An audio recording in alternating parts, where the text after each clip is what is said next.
Nelle terre settentrionali del Lussemburgo, costellate di castelli magnificenti e storicamente importanti, spicca il maniero di Burscheid, arroccato su un promontorio alto circa 150 metri.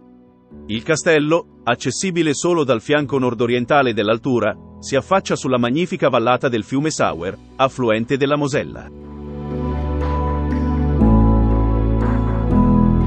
Secondo la leggenda locale, la villa Burscheid risalirebbe a circa 2000 anni fa.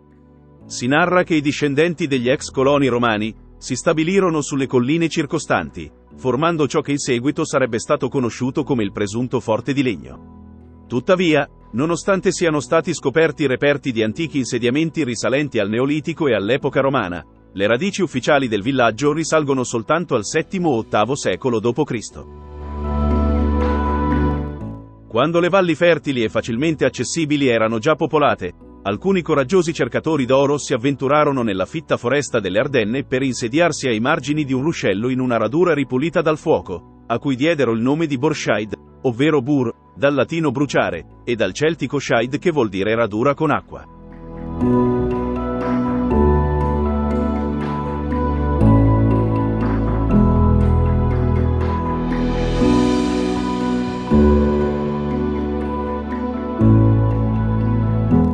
Questa costruzione fu presto sostituita da una fortificazione in pietra con la scura ardesia locale.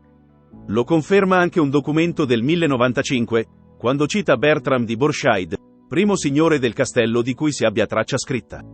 Nel documento si evince che visse in una rocca inespugnabile e geograficamente strategica.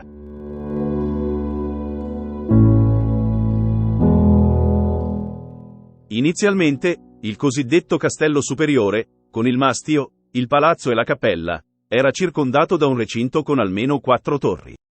Il grande muro esterno con le sue 8 torri fu completato intorno al 1384, anno in cui fu costruita la Maison de Stolzenburg con la sua bella cantina gotica.